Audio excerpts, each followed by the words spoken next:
อ่ะอ้าวครับผมมาพรครับวันนี้นี่เมนูเด็ดครับ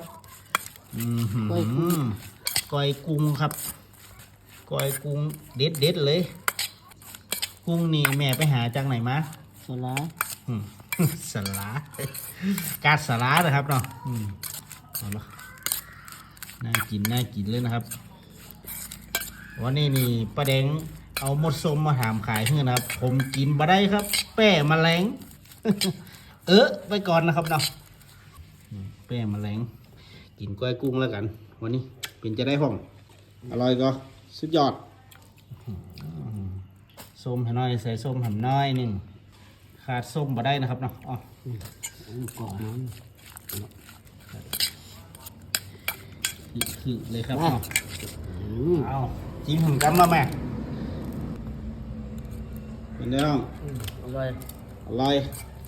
อ่ะ